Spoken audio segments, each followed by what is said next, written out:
Here we go.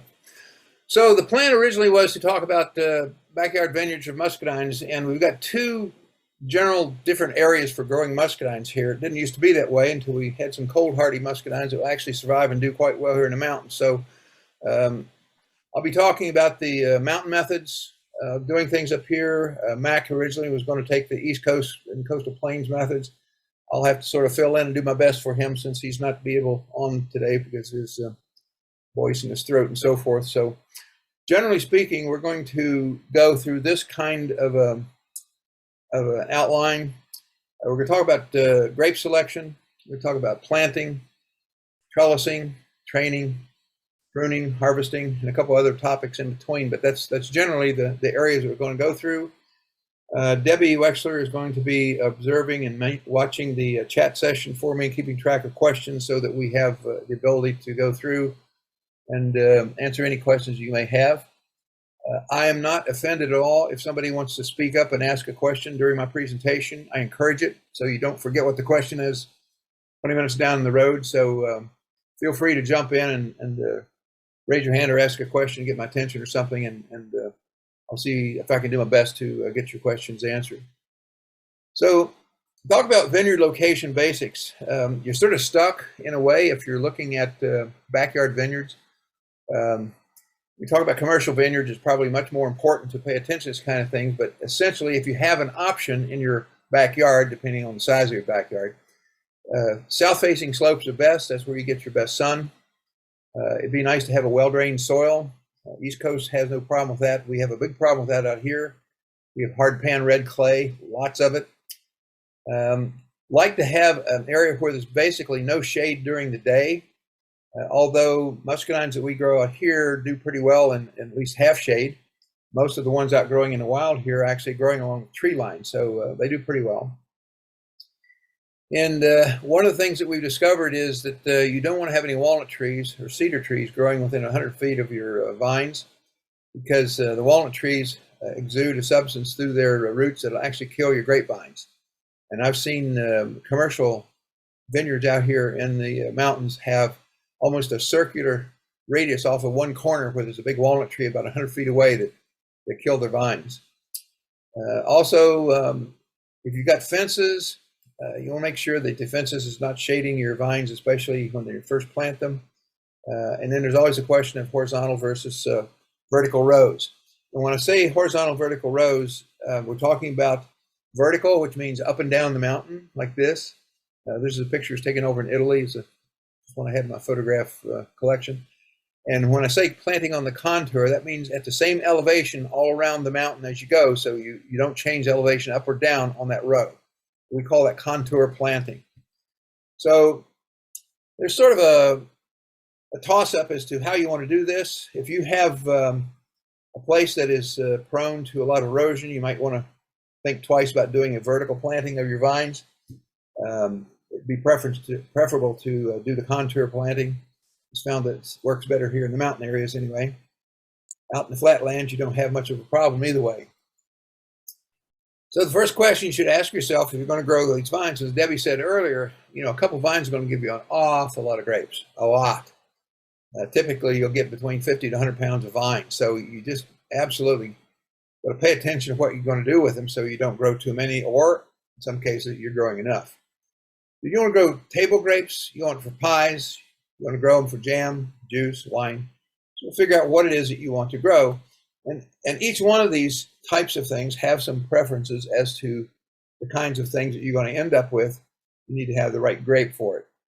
And also the other thing to consider is the method of growing.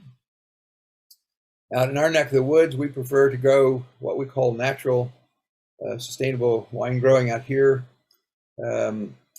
Traditional is where you spray them occasionally, if not frequently. We adhere to the natural way of growing things out here. We don't spray our vines with anything ever. Organic means that you're only allowed to apply organically certified fertilizers and so forth to your grapes. Of course, there's a new one that's coming on now that we're trying to introduce at our vineyard here called biodynamic growing.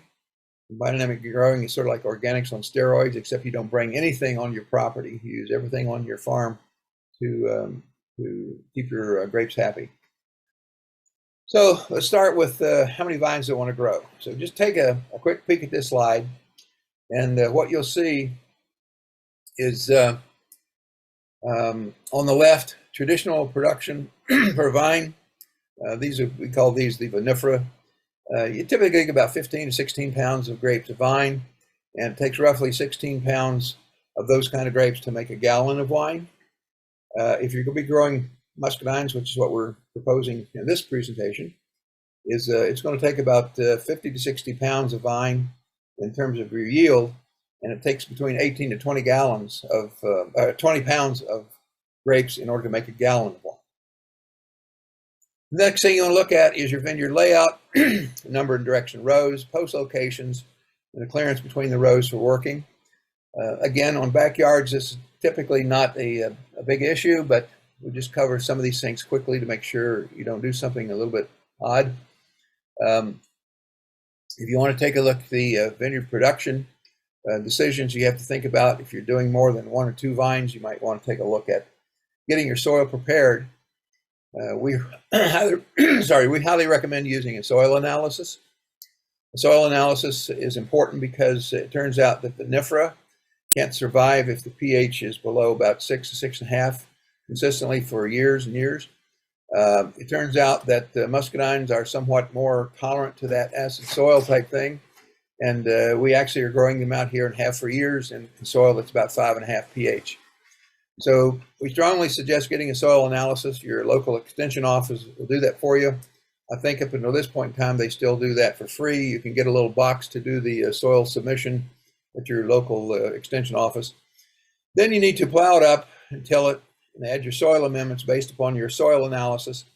And again, this with a couple of horses and a guy with a plow behind it, it's not exactly how most people in a vineyard is going to do it, but there's some other ways you can do the stuff by hand, but we'll get to that in a second.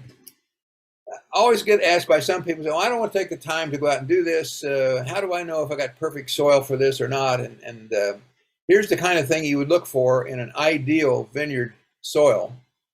Your healthy soil is about 23% water, 25% oxygen, 7% organic matter, 40% minerals. But what we found is when you find that kind of soil, we can do what we call a quick test. And a quick test is just digging a 12-inch to 12-inch hole, that's 1 foot square, dig down 6 inches, and count the earthworms you got in that pile of dirt.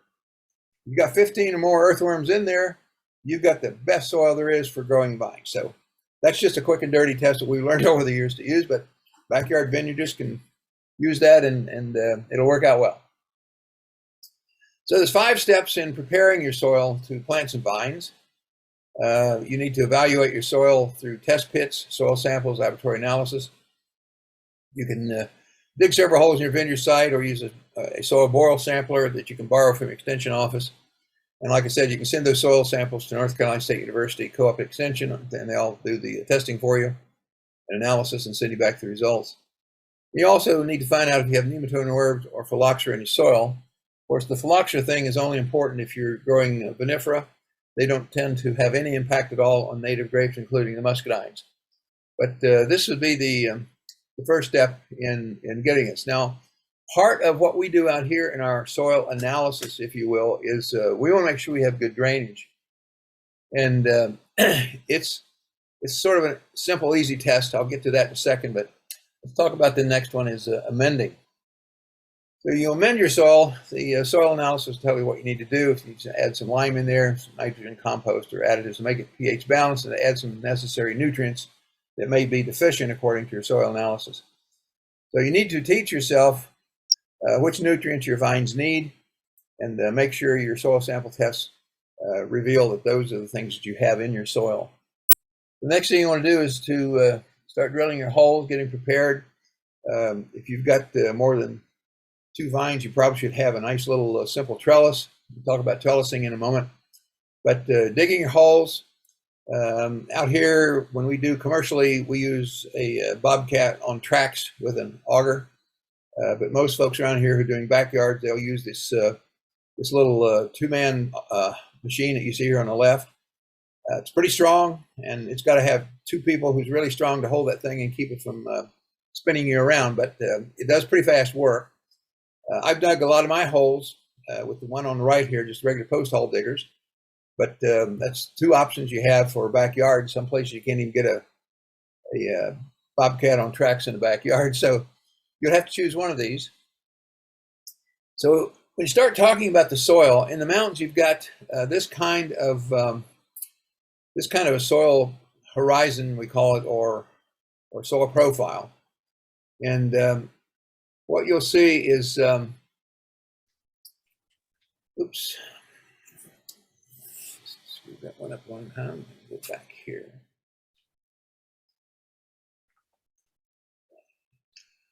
Sorry, gotta go back.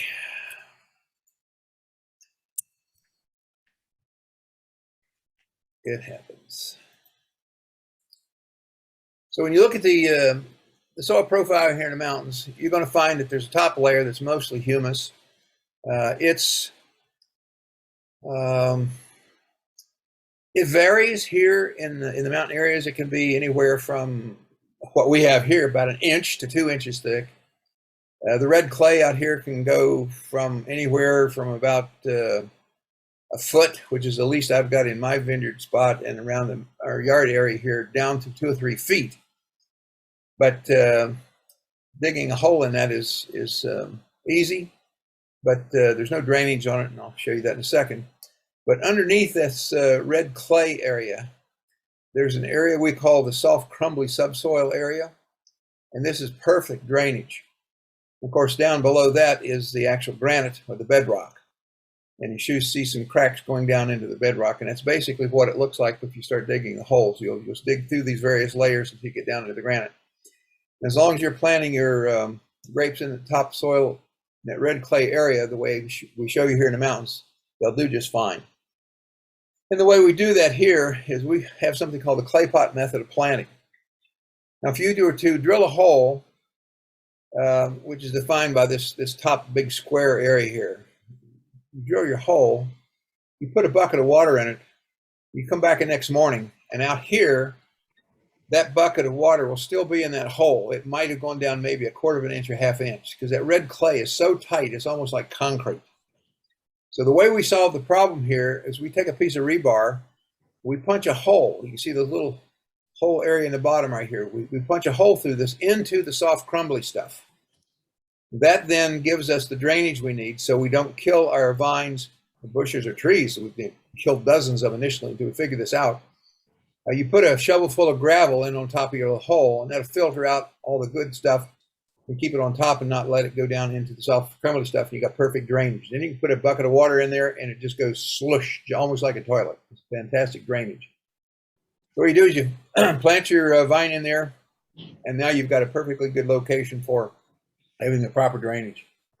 Out on the eastern coast and the plains area, you've got a little bit different setup out there. You've got the O layer up there, which is organic with leaves and grass and so forth, and you'll see that the topsoil A, that can be anywhere from a couple of inches to actually a foot or so in some places I've seen. And then you've got that subsoil area, which is designated by B, this zone right in here. That's where your roots will go down to. And then you've got the heavier deposited sediments from which the soil is formed. Out here, it's granite. Out there, it's just sort of like a bunch of various types of rocks and sands and silts and so forth, from which your weathers into the soil that's above it. So this particular kind of soil is relatively easy to dig into. You don't have drainage problems to speak of, so it just makes life a little bit easier if you do that. So when you start planting, you've got a couple things to do here. This shows the way that we've been doing it around our vineyard. What you see here is a wire cage that's around your young vine. The ones you get from the nurseries are typically 1 year to 2 years old. This one's about a 2-year-old vine. You dig your hole. This is planted with that clay pot method we talked about earlier. Out east, it would be just a regular hole. And you see some mulch around it. This is a wood chip mulch. That's to keep the weeds down, keep the grass from growing around it, and robbing the nutrients from your vine. Out here, we have a terrible problem with rabbits. So we have put a wire cage around it to keep the rabbits from chewing them down the ground. These poles that we see here, there's no wire yet up between the vines. So for the first couple of years, we don't have to have the wire up. Makes mowing and weed whipping a little bit easier. But once they come out of the cage and get up to about 5 feet where they can start latching on the wire, we strongly urge you to use a bamboo pole for training and until it gets up to your wire. But this is sort of what it looks like out here when we're planting our grapes. So the next step is mulching. Just showed you a picture of that where you mulch around the grapevine. You can probably mound soil down in the lower elevations that'll do the same thing, but it's just keeping your weeds and grass and so forth from growing up and taking up some of the nutrients before the vine can get a hold of them. Now the fifth step is an option. Depends on where you are and what your climate is.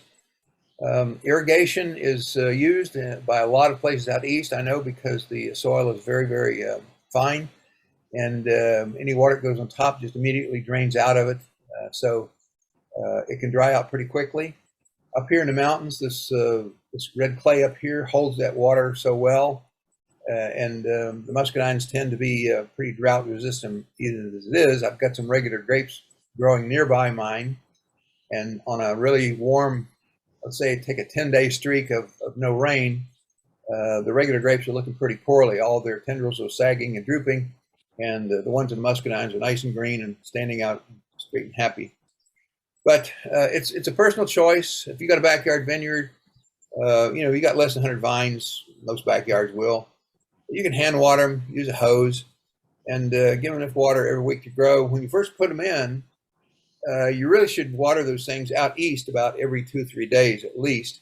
Out here, we can get away with running about a week before we have to water them again if we have a dry spell during the first year or so that the vines are in the ground. But the bottom line for me is, if you don't need it, save the money. Don't spend the time and money to put in an irrigation system. Okay, vine spacing. So you figured out what kind of grape you want to grow. You figured out what you're going to do with it, how many you're going to need. So if you talk about muscadine grapes, you're really talking about 20 feet between the vines. That means that you'll have a post. The recommended way to do it from North Carolina State University Cooperative Extension these days is to put your vine about 16 to 18 inches from the post. Mine were planted prior to our knowing that, so we have our trunk growing between two posts that are 20 feet apart. We let them go up and trellis out. I'll show you that in a second. But you want to plant them close to the post to support the cordon. I'll show you that.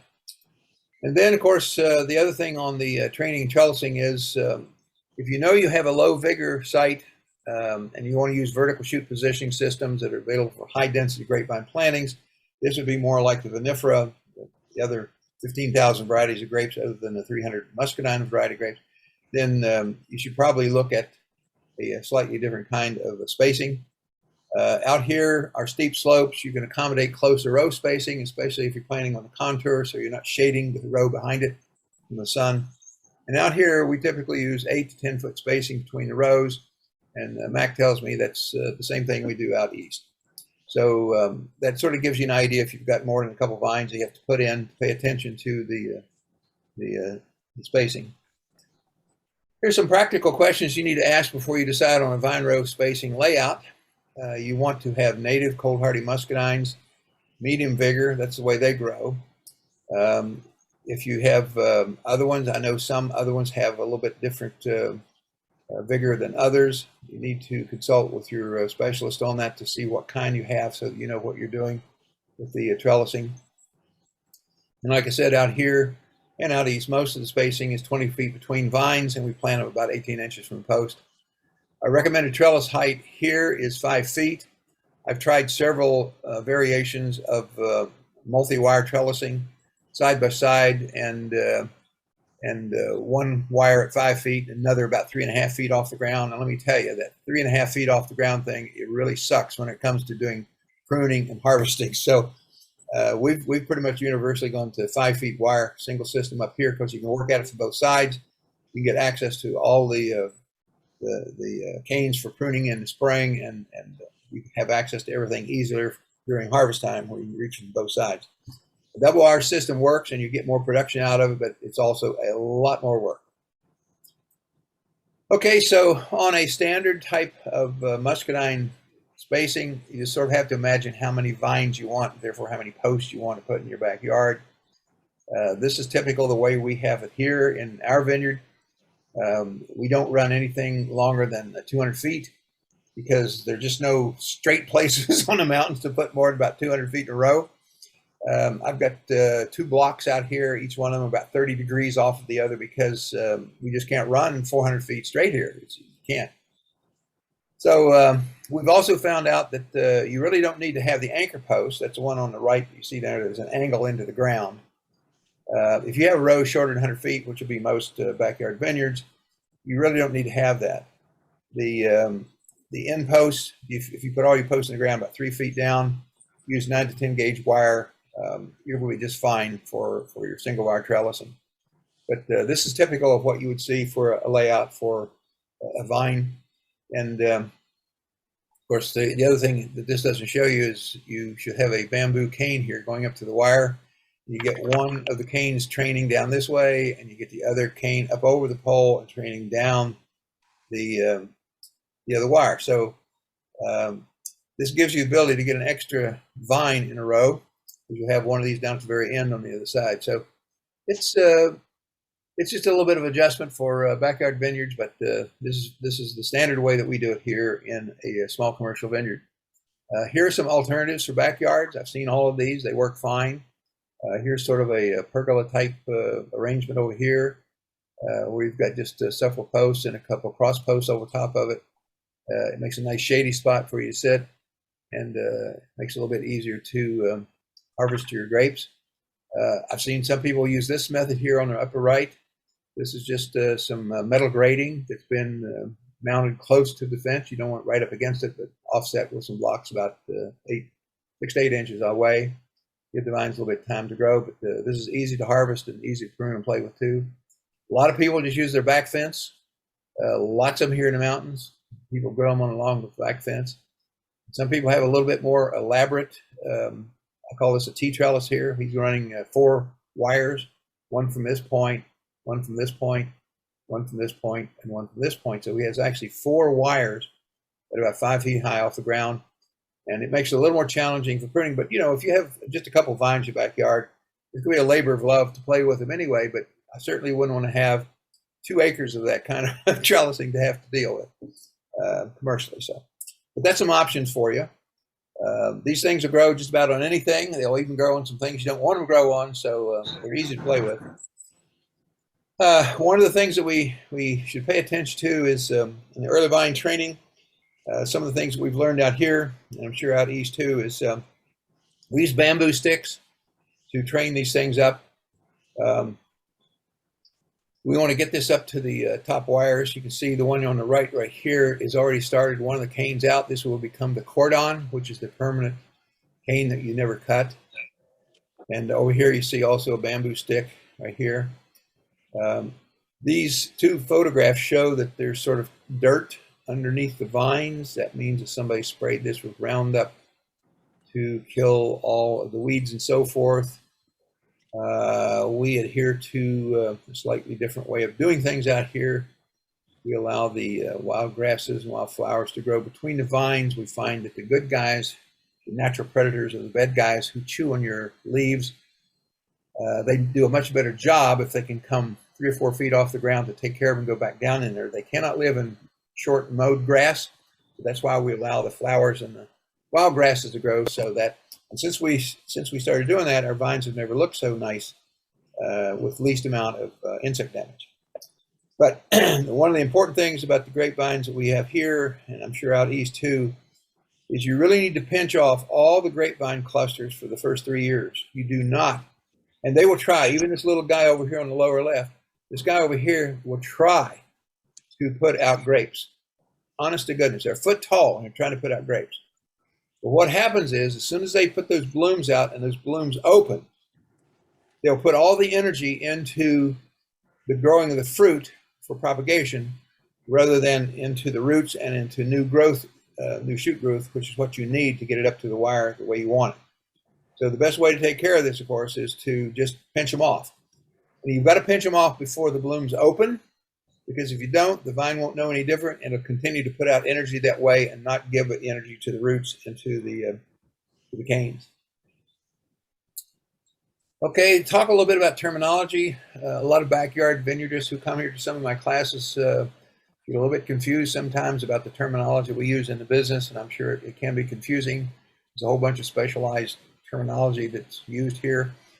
Just to do a quick review for you, the kind of vine that you have with roots and so forth is called the rootstock.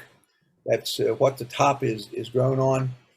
A lot of the commercial varieties of grapes are actually grafted, and they call it graft piece to scion. It'll be different from the rootstock, but it will inherit, the grapes will inherit characteristics desirable from the scion as well as from the rootstock.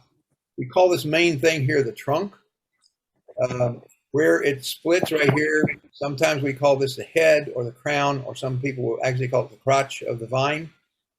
This is the one cane that goes out in each direction called the cordon.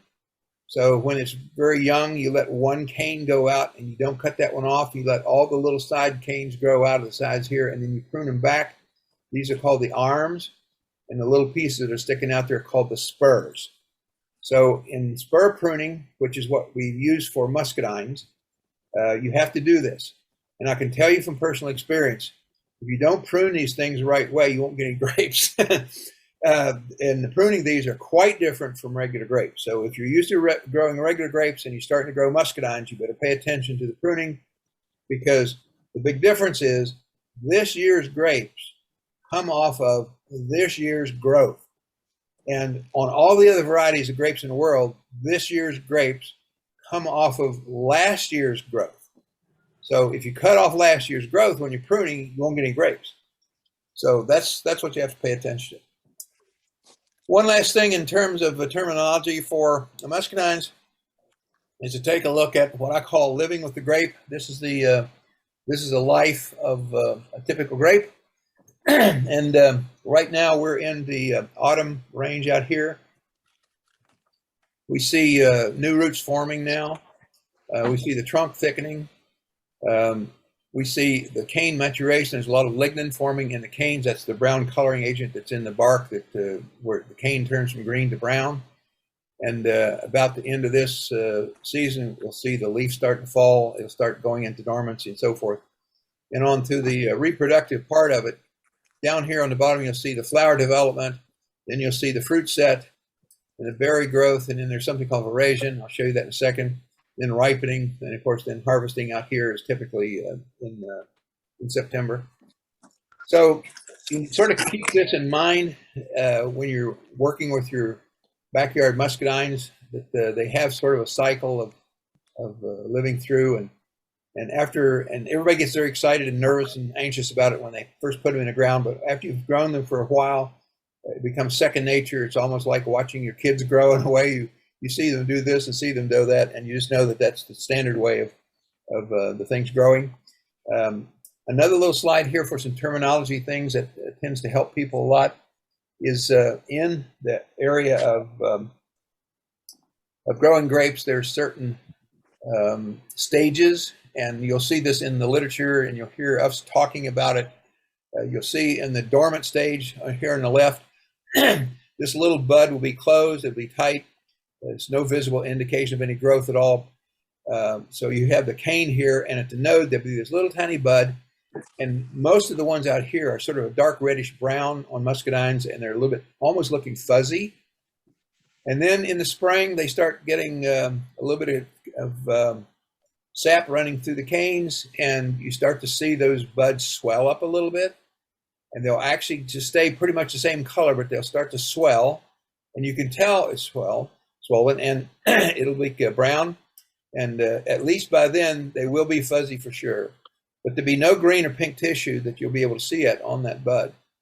And late bud swell is right here just before the bud pops open. You can actually see just a tinge of the green down in there and the pink leaf tissue showing.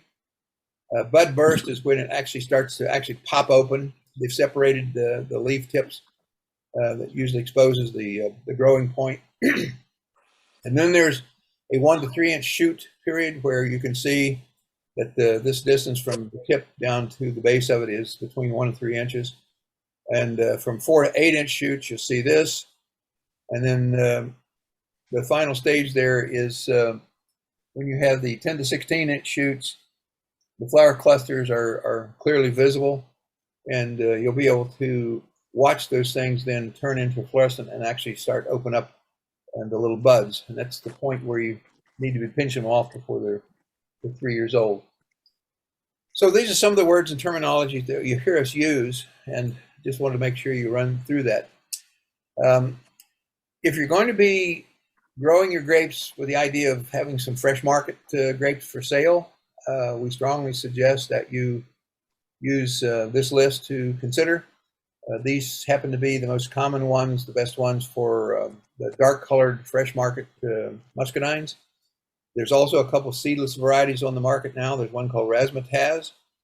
It's described as a self-fertile red burgundy color when fully ripe. It's continuous bloomer.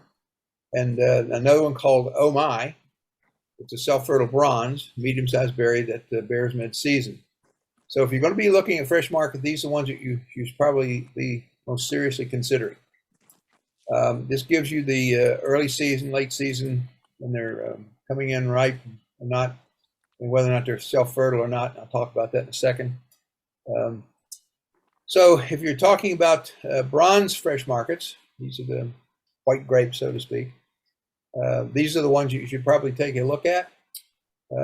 This gives you, again, the chart for the early, mild, middle, or late season. These are the cultivar names, and it tells you whether they're self-fertile or not. So keep in mind that the ones that we showed earlier are the darker ones. These are the lighter ones. Sometimes they're green, sometimes they're yellowish, sometimes they're bronze colored, but classically they're just known as the bronze ones in the business here. If you're looking at what we call processing cultivars, that is, you're going to be making juice, you're going to be making wine, you're going to be making preserves and jams and that kind of thing. The commercial varieties that are available for processing. And the reason I say this is because the scar is wet. That is, when you actually pull the grape off of the vine, about half of them have a little wet spot there, and you can't put those in packets to sell them to the grocery stores because that opens it up to disease and fungus and so forth, and they start to rot very, very quickly in the package. So you want these types of grapes for processing cultivars, which they all have wet scars, and it does quite nicely. Okay, and then this is something that I was able to pull off of one of the North Carolina State University's slide from a previous presentation I attended. This gives you the appropriate levels of nutrients based on leaf analysis. Now, we call this the petiole samples. This goes back to Dr. Poling back in 2003, but it still holds true today. North Carolina State University has this test that they can do. I think they charge $5 a piece, I think, now for them, but you can actually go out and have your vineyards or your vines tested, what we call the petiole samples. This is where you take the full leaf, including the stem, you send it in and have it analyzed. And once you've planted your vines, I tend to ignore what's going on in the soil, because what I'm interested in is what's in the vine. This tells you exactly what's in the vine, what it's taking up from the soil. You can have a really nice, wonderful soil analysis, but your grape is not getting what it needs. This tells you what the grape needs. So this is probably one of the most important slides that I've ever run across in terms of looking at nutrients for muscadines. Strongly urge that you pay attention to this, and if you have the occasion to need to have your grapes analyzed, this is the standard you'll be looking at to decide what kinds of things you'll need to put in your vineyard to keep your vines healthy. Then there's also this, talks about fertility in planting on your first year. You want to do some irrigation by hand, yes, for backyards, absolutely. And every 3 or 4 weeks. Out here, starting at 2 weeks after planting. Out east, it should be probably a little bit more than that. But if you want to use a fertilizer, we don't do that out here, but if you're traditionally growing them, you want to fertilize in a 12 to 18-inch circle around the base of the plant. In the second year, increase the circle, fertilize less frequently, keep your plant irrigated if it's longer stretches without rain. So what happens here is we've discovered in this red clay that our vines grow out more than they grow down. So it's pretty easy to watch what's going on with your vines if you're using that petiole sample. But the red clay out here is so rich in all these different trace elements and nutrients that we've very seldom had to do anything extra to do our vines so far. We've had them in the ground now for over 10 years, and they're still showing nice and healthy nutrients on the petiole sample testing. And of course, this worked quite well out east in the plains and the coastal areas. But if you're in the mountains, you're above 1,600 feet, you're going to have a problem because most, not all, but most of the muscadine varieties that you can buy from nurseries and so forth are not cold hardy. And when I say cold hardy, that has a special meaning in that they tend to not survive long term. They may grow for a year or two, but ultimately the cold weather will either kill them or freeze the roots or something, and they'll die. Many of my neighbors out here who've come from Atlanta and Mississippi and some other places have brought their backyard vine cuttings with them, and they put them in the ground up here, and they grow just fine the first summer, and the next spring they're dead because they are not cold hardy. They were brought in from 500 feet elevation, and we're up here at 2,100 feet, so they just don't survive. So if you're going to be growing the red ones, we have the Couture muscadines out here. You're going to have the bronze ones. We have the Couture scuppernongs that we bred right here on a farm. They're all cold hardy. We've got these things growing even 4,300 feet, and they're still doing just fine. So we have them up in New York State. We've got them in Michigan. We've got them in Ohio. We've got them in a whole bunch of places in the upper Midwest where they've been growing now for a number of years, and they're doing just fine. So that's the only choice you have if you're above 1,600 feet for long-term preservation of your vines. You heard me talk earlier about the self-pollinating and the male and female flowers and so forth. This is the way that you decide when you're looking at them, or not decide, it's already decided, how you determine which one you're looking at. On the left, this diagram here shows you sort of the sexual arrangement, if you will. This is the X version of what's going on here. But anyway, up into the anthers where the pollen comes from, and these little tiny microscopic chunks of pollen have to get down in this little tiny stigma. And the stigma goes all the way down here where the sperm gets into it, where the embryo sac is, and the egg form. And this is actually the beginning of the grape itself. And so when you look at these flowers, they're about 1 millimeter across, about. So you have to look at them with a magnifying glass. If you look at them and you see this arrangement, remember down here on the lower hand right, this is the pedicel. This is actually where it's attached to the cane. You'll see these filaments, these pistils sticking out here. I see these anthers. This is where the pollen is, and here's the point of the stigma where the pollen has to go, and down into this tube, where the embryo sac is. So there's the pollen have to get down in there in order to pollinate itself. So that's what a self-pollinating. Now compare that to this one, which is what a male flower looks like. The male flower is missing that female part, that little tubular tulip-shaped part that was growing out of the middle here. And again, this is the pedicel where it's attached. Okay, here's the anthers where it is. And so the males will bloom. They'll bloom like crazy. And there'll be thousands of blooms on one vine, but there won't be a single grape produced, not one. So if you end up by accident having male vines, you might as well pull them out, either that or you're going to have to graft a self-pollinating or female onto it to make it produce grapes. And so in comparison to that, here's what a female flower looks like. Now, I have had some arguments, I'd like to call them interesting discussions, with some people in the business about why they call this a female flower. The female flower has a designation that is based upon its structure and not upon its sexuality, because here are the filaments and here are the pollen out here on the ends. The only difference is they are curled away from the female part, which makes it a little bit more difficult to pollinate. But the pollen from here gets in here and does pollinate. And what we found out here, that the female plants will produce almost as much as like 90-95% of the same thing at the self-pollinating.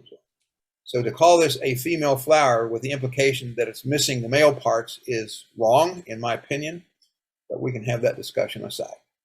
But anyway, if you look at it under a microscope, this is what you're going to see. There'll be a female flower, and it'll produce a lot of grapes. One of the points I wanted to touch on was brought up just recently by Mac, is actually propagating backyard vines. We've done a lot of experimenting here over the years with our vineyard. And as we speak, I have 50 of these plastic bottle methods propagating. And basically what you do is you take a plastic bottle, you cut off the bottom, you thread a cane through very carefully through the neck of it, take the cut off, the cap and throw it away, of course. But you feed that down through here, and with your knife or something, you sort of scratch the side of the cane in there, and then you fill this up with dirt or sphagnum moss or something like that, and you leave the top open so that the rain falls in there will actually keep it moist. In about 45 days, you'll see the roots coming out, touching this clear plastic. And when it happens, you cut this off here, and very carefully cut the plastic bottle off of that root ball, and plant it, and you've got another plant. And this is a very typical, relatively easy way to do it. For me, because I've got big hands, threading that thing through that neck of that bottle is a little tough. So I prefer a slightly different method, which I've also used, worked quite well. One's called the rock dirt method. So this is your main vine here, and you've got a long cane that reaches down to the ground. So about 6 to 8 inches back from the tip, you either mound a little bit of dirt on it or put a rock on it, and it'll form roots under there. And then all you have to do then, after about 6 to 8 weeks, is cut that vine right here, dig up your little root ball, and go plant it someplace, and you'll have another vine. Another way that works pretty well here is what we call the saran wrap aluminum foil method.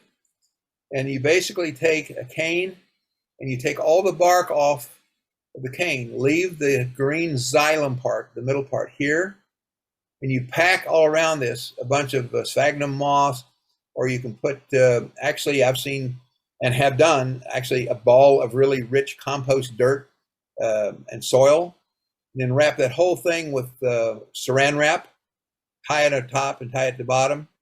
And to make it last a little bit longer, you can actually put aluminum foil around that, just sort of wrap it around it mechanically after you've done this. And that worked well. And same thing happens after about 6 to 7 weeks.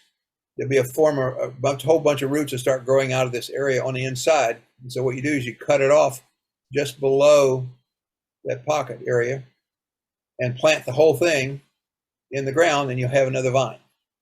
So these are sort of little interesting ways to propagate. If you find a special tree, works for trees and bushes well, any woody plants. If you need another vine, once you've got it started out back, you can propagate it. Some of the commercial varieties that you may have in your backyard are patented. That means that you really can't sell them. You can propagate one for your own use, but you'll be in trouble for that. But if you try to sell them as a small nursery or something, that's where you run into grief with some of the ones that are patented. So those are just a couple quick ways of getting another vine. If one of yours happens to die from winter kill, a good quick way to replace it. You heard me talking about something called veraison when we're going through the life or living with the vine. Veraison is a very special time in the life of a grape. It's where the chlorophyll, you'll see this big green grape right here, is when the chlorophyll is replaced by anthocyanin. Anthocyanin is the red coloring agent that's in the grapes, so it makes them red. In the case of the bronze ones, it replaces the chlorophyll with that bronze-colored agent. But the idea is that it's a very, very specific time in a grape's life. The sweetness increases. Typically out here, veraison happens when the concentration of the sugar in a grape gets to be about 2%. The acidity also decreases. And after veraison, it typically takes about 30 to 70 days for grapes to fully ripen, depending upon the variety that you have. What we found here is with us, it takes about 50 days for our muscadines here in the mountains to ripe once they reach veraison. So this is what we look for. So the next question we get asked is, what about, how do you know when it's time to pick? So in the case of the red ones, we call these the muscadines out here, but in the case of the red ones, they tend, here's the immature fruit. This one is after veraison has started over here on the left. This one right here is not quite ripe yet. This one's not ripe yet, but here's one that's really quite dark. And this one's ready to eat, or ready to harvest, if you will. And this is typically what you'll find when you've got a muscadine vine in your yard.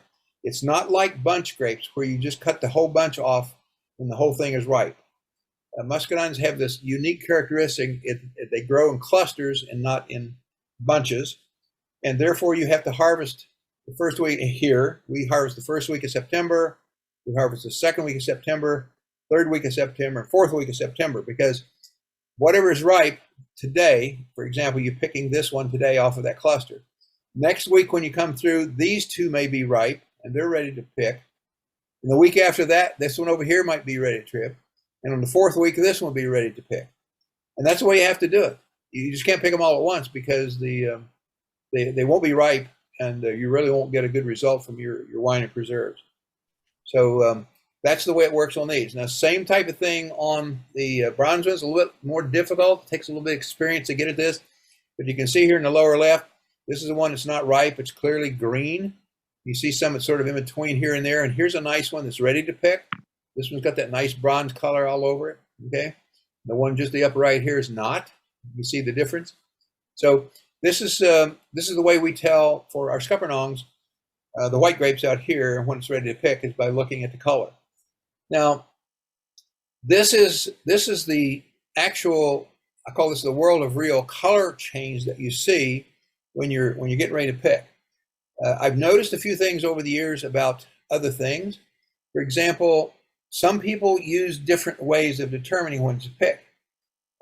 If you're dealing with the European type grapes, when you see the birds coming for the grapes, you know they're getting ripe. That's just a little bit of backyard experience there. But typically, what I do on mine is I use a little tool called a refractometer to measure the sugar concentration of my grapes. And typically, we're looking for 15 to 16 for her harvest. And that's what we typically do here.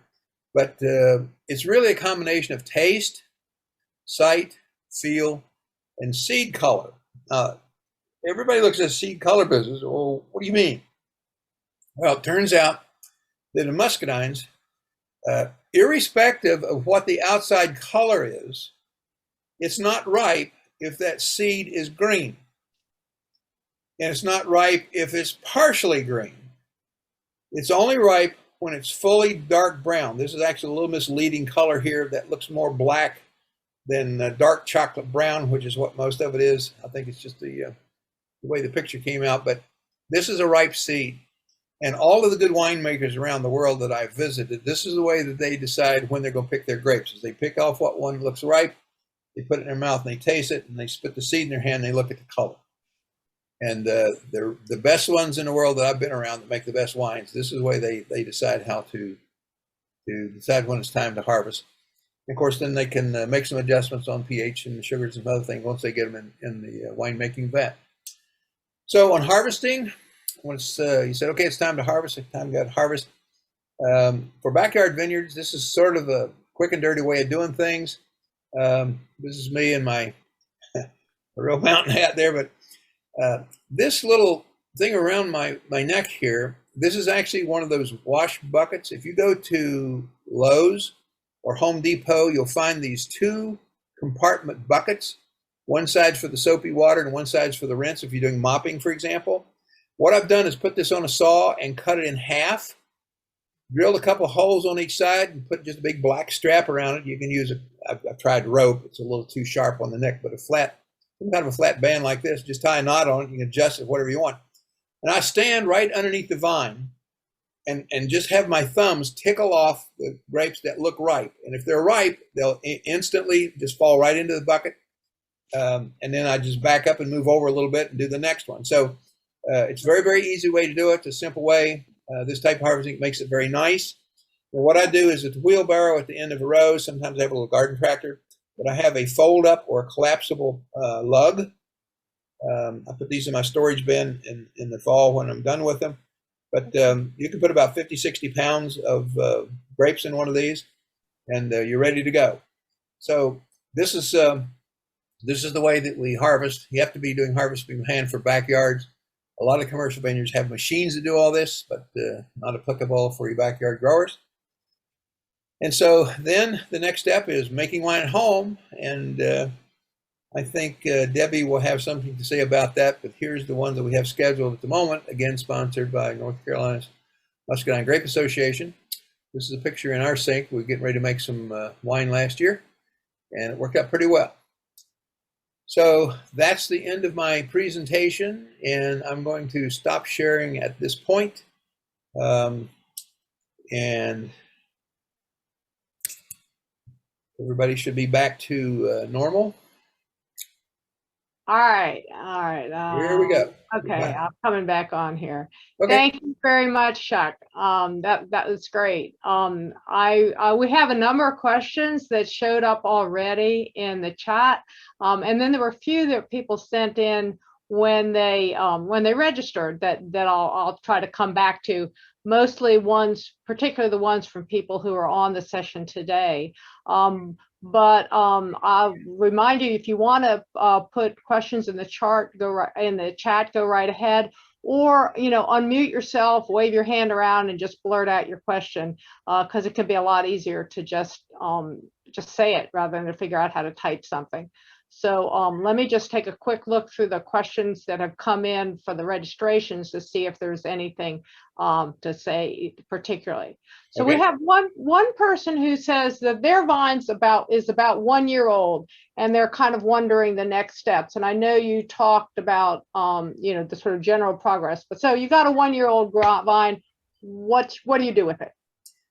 If I had a 1 year old vine, first thing I do is put a cage around it so the rabbits don't chew it down. It's very disappointing. I went out one morning and lost all my grapes because I didn't have a cage around them. Rabbits shoot them right down to the ground. So that'd be the first thing you do. Second thing you do is try to get some kind of a trellis set up. Get yourself a bamboo stick or something to have it train up to the 5-foot wire that you set out for the ground, or onto the fence, or wherever you're putting it. But you need to get it trained up at least 5 feet off the ground so you can make it easy to prune it properly and so forth. Mm-hmm. One of the things that you can do on a 1 year or 2 year vine is there tends to be some I call it side growth. If you're looking at vertically, there'll be a leaf here, and then there'll be a tendril coming out the other side, and a leaf, and a tendril coming out the other side, and a leaf, and a tendril coming out the other side. And once in a while, there'll be 3 or 4 leaves coming out one place trying to form a new cane. You want to cut those off. Don't allow those to grow. That takes up the energy on the side. You want that going up to the wire. And once it gets up to the wire, you have to start splitting it and training it on the wire or the other trellis that you may be using in your backyard, and keep everything from where it splits, what they call the head or the crotch of it. Don't let anything grow below that. Strip off all the leaves. Force all your growth out your trellis. Take off all of your little side shoots until you get it out to the full distance you want to go, 10 feet in each direction from the trunk. Right. So we had another question about how to keep them healthy. And I've got to say that one of the things I like best about muscadines is my ability to ignore them. That they just seem to thrive, being a native plant. I've had my vines for more than 30 years, and they have benefited from benign neglect. I do see some damage from Japanese beetles. I particularly this year have seen some, really gnarly looking leaves, but they just seem, chug right along. Are there diseases or pests that are enough of a problem that muscadine growers should deal with them in one way or another? Again, I know you're growing organically. My neglect is organic. But some folks will want to treat plants if there seems to be a need. So are there problems that can really cause problems, either pests or diseases, for muscadines? I am not a bug specialist. I'm not a fungus specialist. I just have a lot of years experience. Mm-hmm. So What Debbie has said is correct about the muscadines, especially these that we found growing wild out here in the mountains. They're native grapes. They are not susceptible to the diseases that you most likely see in a lot of the commercial varieties that have been bred. I do know that out east, a lot of them do have a spray regimen for their muscadines, and that's just fine and dandy if that's what it takes to keep that many grapes alive fine. But what we found here is I have 1 acre under vine at my little vineyard. And by using these biodynamic methods and keeping our vines healthy, and when I say keeping our vines healthy, you make sure that they're getting the right food that they need. We put a shovelful of good, rich compost on them in the spring and another good, rich compost shovelful in the fall after we harvest. That's only fertilizer they get. They've been doing fine for 10 years. They've been growing you see a picture behind me. This is typical of what my vines look like in September. All right. So that's the bottom line for me. Now, yeah. if you're antsy or if you're anxious, watch and see what's happening with your vines. I see those bad guys like Japanese beetles on my vines here and there, but for the most part, you keep them healthy. They won't bother them too much. And I know there's been a lot of research done where that shows that an insect knows when there's a weak vine. It can see it through its infrared or ultraviolet vision or something, but it tends to go to the weak vines. And I've noticed that here. I had a weak vine for some reason, and you could actually tell it, and that's where most of the Japanese beetles went. So it's just paying attention to what the vines are telling you, and don't get too excited if you see a couple of Japanese beetles on there. They can eat, maybe 10% of the leaves off of your vine, and it's not going to cause any harvest or yield concerns. So I know that commercial growers for fresh market do spray because the appearance of their grapes is really important. Yes. It's one of the things about being a home gardener is that you can tolerate all kinds of things that commercial growers cannot. Yep. Again, one of the strong points of muscadines is they don't get any of those grape fungal diseases destroy the grape themselves that the vinifera, the standard wine grapes or table grapes are subject to. So, again, it's a native grape. It's used to growing here. It wants to grow here. Well, Linda Daughtry has just shared some information on the chat. There is some a production guide for muscadines, again, oriented mostly towards commercial growers, so it's applicable to everybody. And you can take a look at that. We'll send those links out again. Minda, do you want to say something? A grape root borer in North Carolina. If you want to unmute yourself and say something about that. Minda's an extension agent, like Mac. Good morning. I've got a grower who's got a small vineyard, and he does run into the grape root borer a little bit. There are some pheromone things that he has tied to the wires that he's found to be effective. But I just wanted to put this information out there because it is useful to know before you grow and to know where to look on your if your vines look like they're kind of doing a little poorly, then you probably want to do a little bit more investigation into some of this, why that could be. The cold hurt is probably one of the things that bother us the most, but we do have some instances of the grapefruit borer here, at least in the Piedmont, in the Lee County area. And the production guide has got a lot of useful information that's not just for commercial production. There's things in there the homeowner can investigate and see how it'll apply to their own situation. That's good information, and it's just recently been redone and updated. So, I'm always telling my clients, know before you grow. So a little bit of knowledge will not kill you. So please look into this stuff and figure out if it applies to you or not. Yeah. Hi, Nancy. So we had one question on the chat. Do the bamboo stakes need to be removed at some point? So you have these sort of training stakes that help your vine get up to the wire.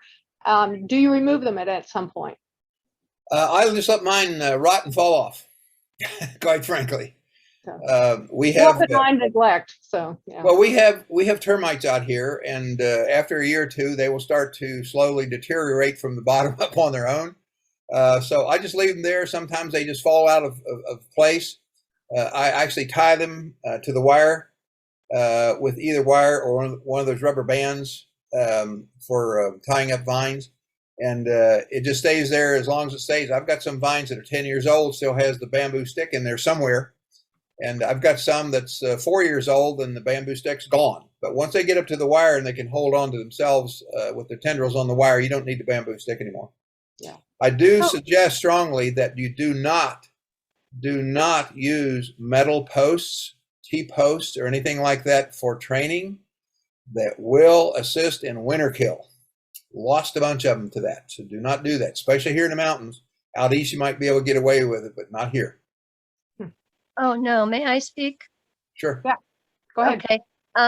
I just tipped mine last week at the top, and now there are, the two vines that are going to come out and go horizontal.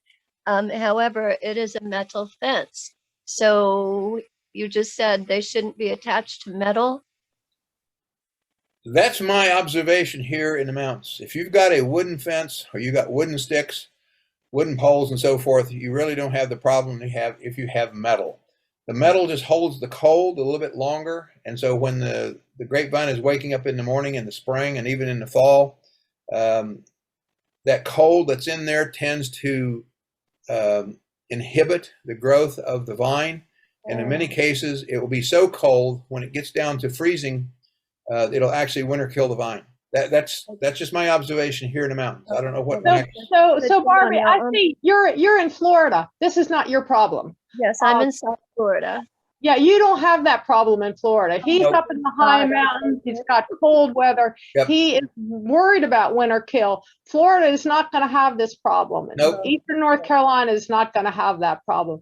Piedmont, North Carolina is not going to have that problem except maybe once every 50 years. So Okay. Now my my trunk is still smaller than a pencil. Is that okay? Will it start to bulk up at some point? So if I understand, Barbie, you've got your trunk is up to the wire and you've started the two cordons. Yes. Okay. That's about fine. Mine's about pencil diameter when they get up to the top. Oh, good. Okay. So the only thing you pay attention to from this point is to make sure, number one, you strip off the leaves from the crotch or the head down to the trunk. Don't let anything grow out the sides. It'll keep wanting to do that every couple months. Yeah. Okay, just keep stripping them off. We call those the suckers. Keep them off.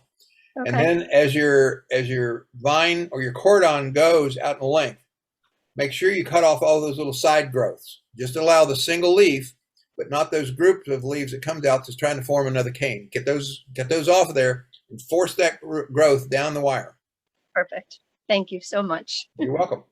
I wanted to say a little bit about varieties as a homeowner who doesn't make wine. If you're not planning to make wine, don't plant one of the wine varieties. Don't plant Carlos. Don't plant Noble. I mean, I did, and the grapes were like useless to me, partly because they have wet stem scars, but partly because they just don't taste that great. So if you're planting one or two or three vines, pick the large fruited fresh market varieties. If you're planting two, pick a bronze, pick a dark one.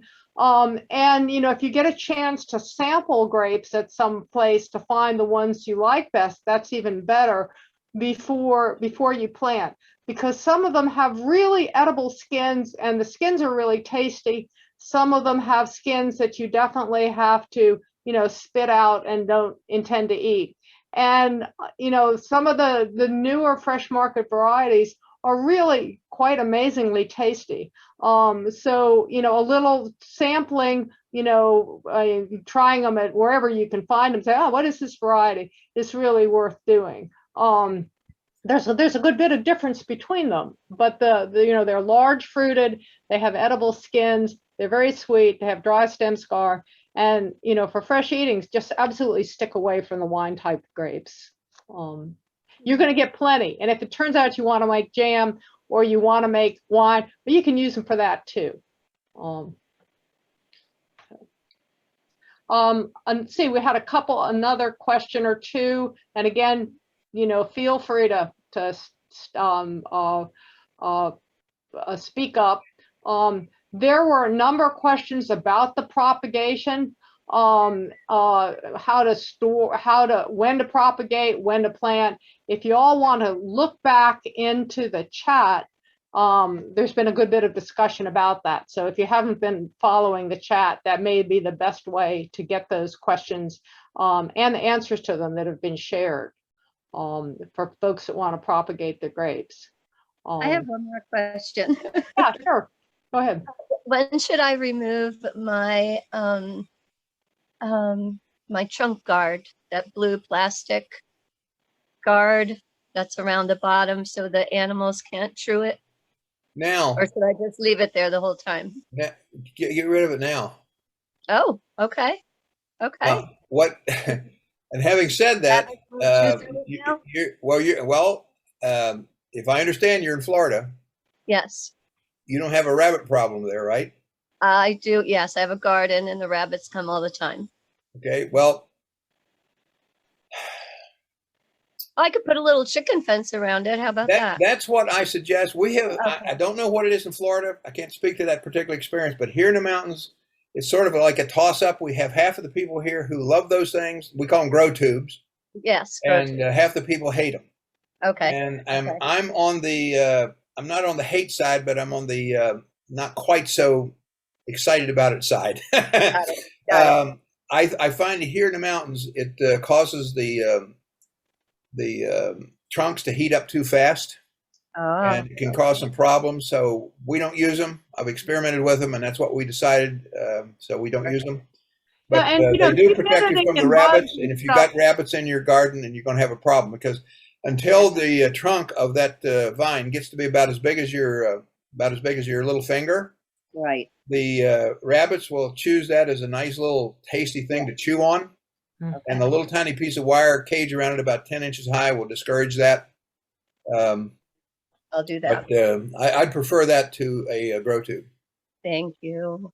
So we have a couple more questions here that have come in. One is, can you talk a bit about pruning? And I'll give you that in a minute, Chuck. But then the other question was, will Saturday's class have more on growing on the coast?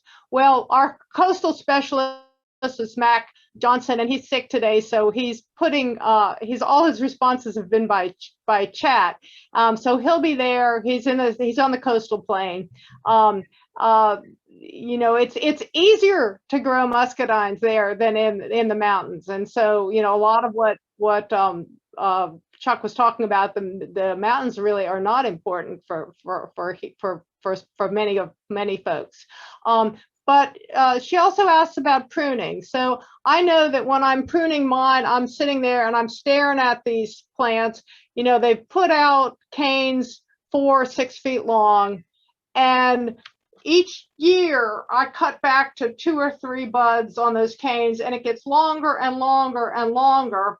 And I end up with this zigzagging cane that, goes like for 10 years worth of, I know that they're growing off the new ones. So I cut it back and just leave a couple, but I'm not sure that's working. So what's our preferred pruning technique here? So. Okay. So, I was, Mac, I hope you don't get mad at me on this, but I was pruning my vines according to a brochure that I had from North Carolina State University. And the brochure that I had said that you start at the head or the crotch, and you put your hand over the cordon. Everything underneath the hand got cut off. So if you had a cane sticking up in here or sticking one down through here, you cut it off right flat with a cordon. If there's one sticking up over here, a fist away or 4 or 5 inches away, you left that one. You put your hand on the other side of it, you do the same thing. So basically you had about a 4 or 5 inch spacing all along a cordon where you had a cane sticking out, okay? And then on that cane that's remaining, you leave 2 or 3 nodes. And that 2 or 3 nodes would be where the new 2 or 3 canes would come from, which is where your grapes would come from this year. But my production was not good. It just wasn't producing very many grapes. I was hardly getting like 20, 30 pounds of grapes. And I thought, no, this is not right. For here, this is not right. So I had Doc Hoffman come up, and he took a look at what I was doing, and he suggested I use a different method, which is the method that I currently use. And on this one, I start at the crotch or the head, and wherever there's a cane growing, I leave it unless there's a cane growing in each direction off of the same spot. You know what I mean? So if you got a cordon growing out, and you got a node here, and there's a cane growing up and a cane growing down, basically on the opposite side from each other, one of those gets cut off. Okay? And you want single canes sticking out with nothing on the opposite side, all the way out the whole 10 feet, the length of the cordon. And then I come back and I leave 8 to 10 buds on each spur. And my spurs now are like 6, 8, 10 inches long, not 2 or 3 inches long. Mm-hmm. And when I did that, my production practically tripled. Okay? And the next year, what will happen, there'll be some new canes starting to come off of the cordon, and there'll be some new canes coming off of the base of that cane that you left from the year before. And you cut above that. You don't want to keep just extending it and extending it and extending it. That's not good. That won't work well. So you look for the new growth that's coming off the cordon. And again, you leave them every place along the cordon except where you've got one sticking out in each direction. You cut one of those off. And I've done it for a couple of years now, and the production is wonderful. I'm getting on some of my vines, between 100 and 120 pounds a vine. I mean, it's just awful. Nice. I strongly suggest that you go to a pruning demonstration near you. Most people in the grape growing areas are their extension agents doing a pruning demo at a vineyard someplace nearby. I do one here every year.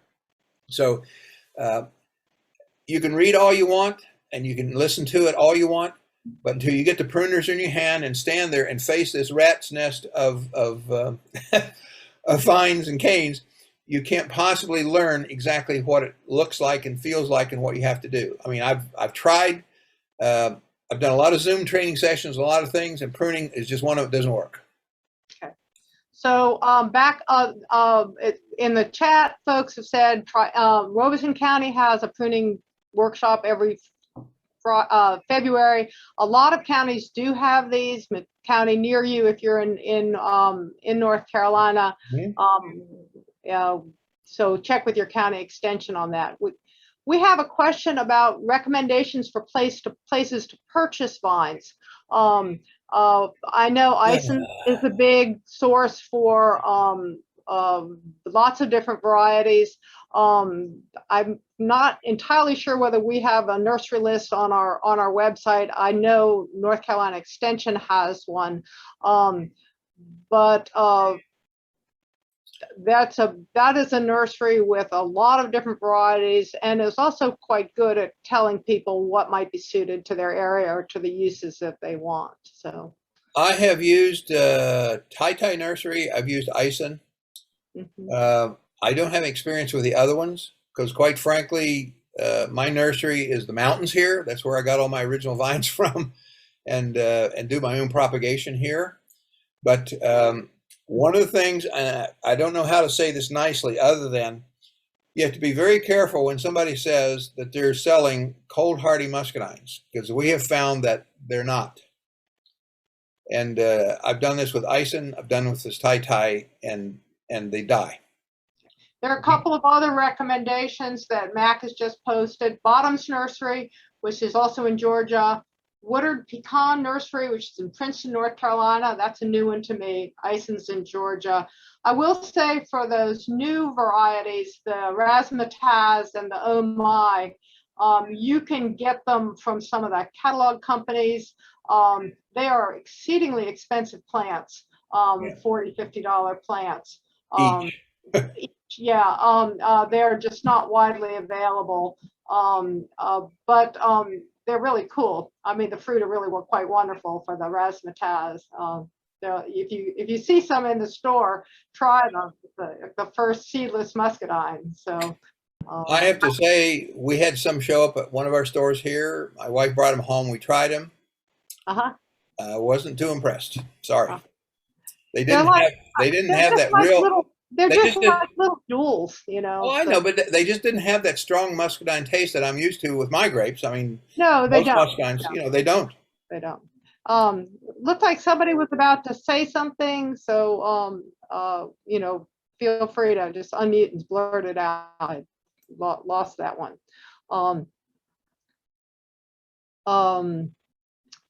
Okay, let me see if there's other questions here. We had a question about recommendations for table grapes. That's kind of beyond the scope of this session. Yep.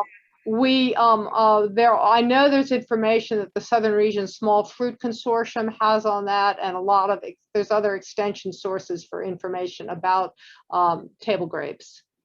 And if you meaning red, table muscadines, then everything we're saying here about muscadines is for the red ones as well as the black ones and the bronze ones. Well, just as a general observation of doing 40 years plus of growing grapes and making wine, if you go to any one of your grocery stores and you buy their red, pink, white grapes and taste them, and then you go out and you put a wine grape in your mouth, there's no comparison of flavor. I mean, I just think that the ones you buy in store they're practically flavorless the way that I see it. But any one of the grapes that have seeds, unfortunately, they have seeds. Those are the best tasting grapes you ever put in your mouth. So we don't bother buying the ones in stores anymore because it doesn't have the flavor. We're spoiled, I guess. So I don't think I see any more questions. I just want to remind you, we are having this session again Saturday. So if you came late, missed the first half, you can tune in for that. If you were sort of half paying